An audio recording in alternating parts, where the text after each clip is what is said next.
What could have been with the 1969 San Diego Padres? I've done some videos on 1969 teams before. In the National League West, I've done what could have been videos on the Houston Astros, Atlanta Braves, and Cincinnati Reds. Now we're going to go to the Padres. Padres finished with a record of 52-110, 321 winning percentage, 41 games out of first place.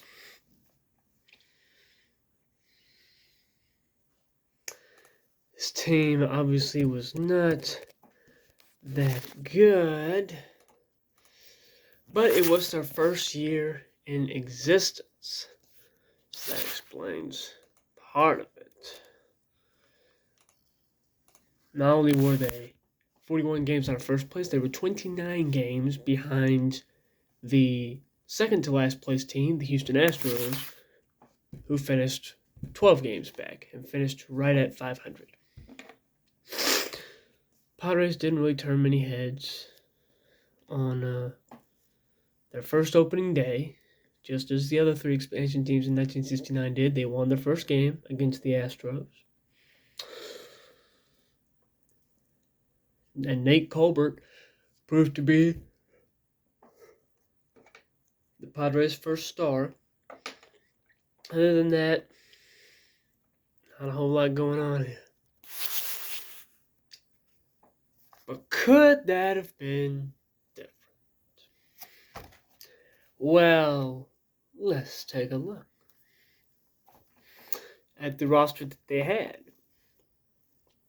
Starting rotation consisted of Clay Kirby, Joe Niekro, Al Santorini, Dick Kelly, and Tommy Sisk.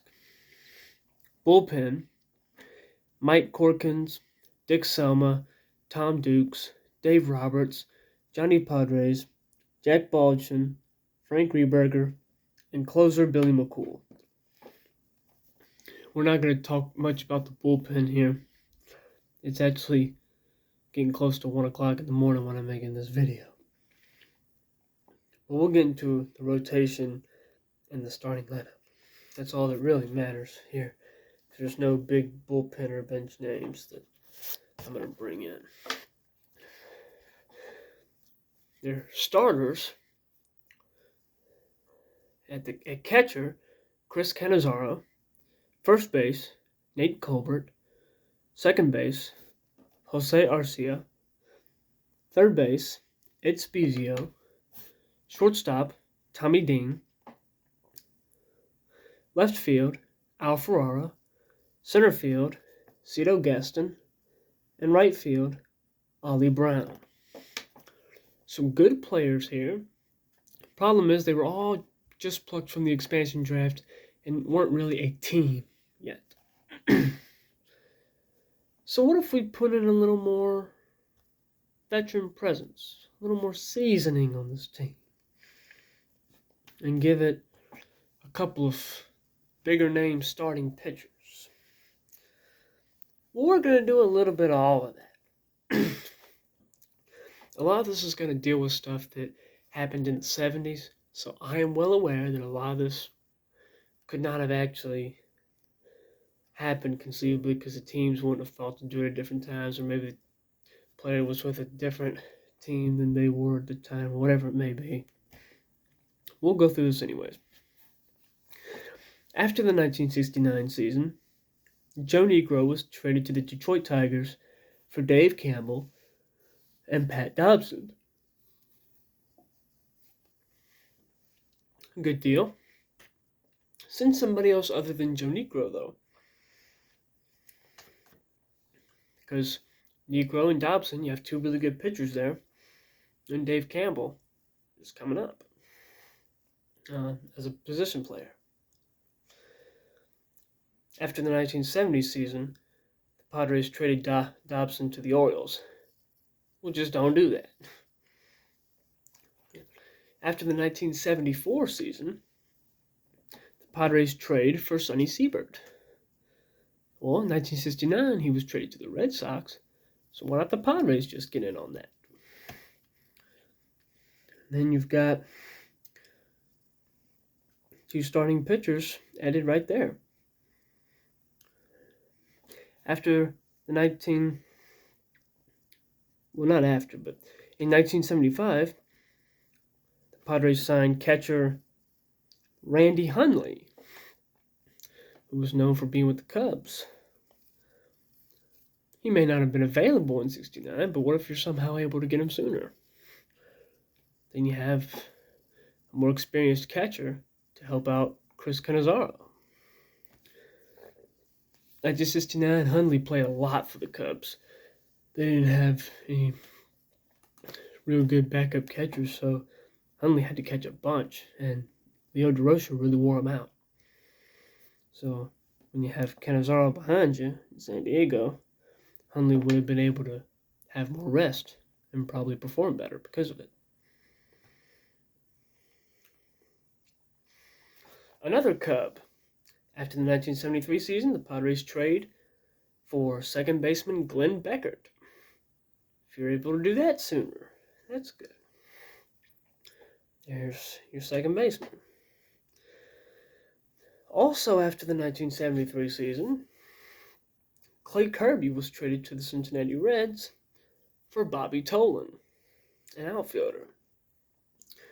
Well, St. Louis Cardinals had traded Tolan to the Reds in 1969, so what if the Padres just kind of cut out the middleman here, being the Reds, and just get Bobby Tolan in 1969? Then you have Tolan, Brown, and Gaston. You got a really athletic outfield. Those three guys.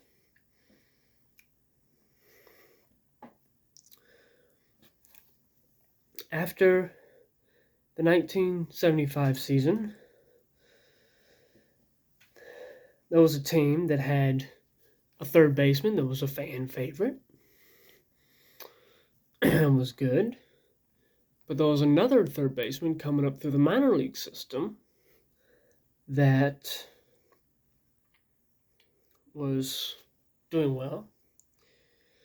And the Astros decided to stick with the up-and-coming prospect and trade away the fan favorites. I mentioned the Astros. They had Bob Aspromonte, a fan favorite. They traded him to Atlanta because they had faith in Doug Rader. Well, Doug Rader was traded to the Padres after the 1975 season. What if the Astros, before the 69 season for the expansion draft, had stuck with Bob Aspromonte and decided to leave Doug Rader unprotected in the expansion draft? Then you would have had Doug Rader on the market for the expansion draft, and the Padres pick him up there. So then there you go. He gets on the Padres a little sooner. The Red Rooster is a Padre. And lastly, this is going to sound unbelievable, but remember, this actually did happen. It just wasn't this soon. And some very fun, very drunken night in San Francisco, it must have been, after the 1973 season, the Padres somehow make a trade for first baseman Willie McCovey. Well, heck, just do it sooner. I mean, if the world's going to stand on its head anyways, screw it. Do it sooner. And in 1969, Willie McCovey had his MVP season. I mean, what a cleanup hitter you have, hit behind Nate Colbert. Freaking great. So, again, as I said, we're not going to go through the bullpen because there's really no changes. Some of the starters shift to the bullpen, and I already listed all the bench players that I've listed. Ivan Morel, is another bench player, and some others that are on the roster that you could look up. I'm going to just go through the starting lineup and the rotation, because I do need to get to bed, and also this is pretty much the only thing that really matters. So, starting lineup. Batting first, playing second base, number 18, Glenn Beckert. Batting second, there's a platoon here. One on bats righty, one on bats lefty. So you platoon which is which, depending on what handedness the pitcher's throwing. In center field, either number 28, Bobby Tolan, or number 21, Cito Gaston. And the other one's on the bench. Next guy I had to switch out of position a little bit. But batting third, in left field, number 17, Nate Colbert. He was usually a first baseman, but he can play left field. The reason he's not playing first base is because of that really drunken pickup. Batting cleanup, the first baseman, number 44, Willie McCovey. Wow. Batting fifth, playing right field, number 26, Ollie Brown. Batting sixth, at third base, number 12, Doug Rader. Batting seventh, the catcher, number 4, Randy Hundley. Batting eighth, the shortstop, number 11, Roberto Pena. Batting ninth, the pitcher, which could consist of any of the following starters. The ace, right-hander number 40, Sonny Siebert. Number 2, right-hander number 36, Pat Dobson. Batting third, right-hander number 37, Joe Negro. Batting fourth, left-hander number 22, Dick Kelly. Number 4. And number 5, right-hander number 43, Clay Kirby. So there's your starting 5 in the rotation.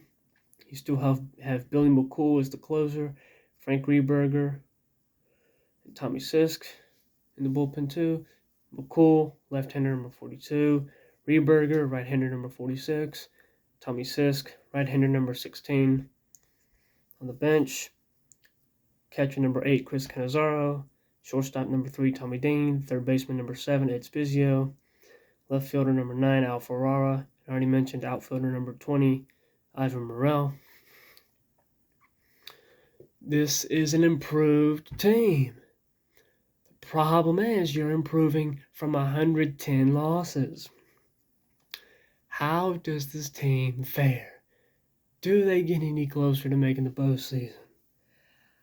I do think this team makes further strides than my 1969 what could have been Montreal Expos team. Look at the standings. You're taking Doug Rader away from the Astros. The Astros may have a losing record. Now you have 2 really good starting pitchers and an MVP caliber first baseman cleanup hitter and some veterans around the lineup.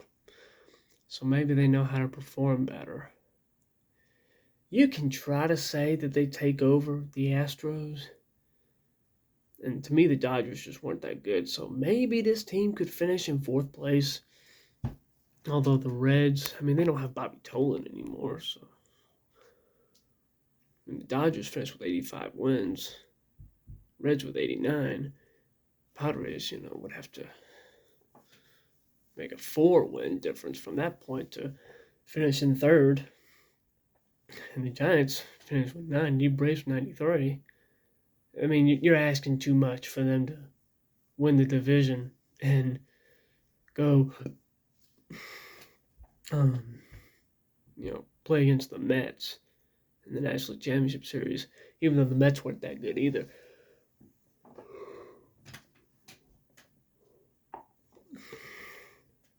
But who knows, maybe with this score, and get off to a better start, and they're able to turn some heads. I don't know, as always, I'd like to hear what y'all think. So, Again, I'll give you the starting lineup one more time. Batting first, the second baseman, number 18, Glenn Beckert. Batting second, the center fielder, either Bobby Tolan, number 28, or number 21, Cito Gaston. Batting third, the left fielder, number 17, Nate Colbert. Batting fourth, the first baseman, number 44, Willie McCovey. Batting fifth, right fielder, number 26, Ollie Brown. Batting sixth, third baseman, number 12, Doug Rader. Batting seventh, catcher, number 4, Randy Hundley. Batting eighth, shortstop, number 11, Roberto Pena. Batting ninth, the pitcher. Rotation, ace right-hander, number 40, Sonny Siebert. Right-hander, number 36, Pat Dobson. Right-hander, number 37, Joe Negro. Left-hander, number 22, Dick Kelly. Right-hander, number 43, Clay Kirby. Closer, left-hander, number 42, Billy McCool. Then, gotcha. Brown and yellow color scheme. Nice brown and yellow braiding on the uniforms. Sand-colored road uniform, I really like that. It only shows 2 yellow stripes on the brown stirrup socks, but I like the 3. They had 3 at the time. It just doesn't show all 3. It only shows 2 of them. 1969 San Diego Padres. What could have been? Let me know what you think.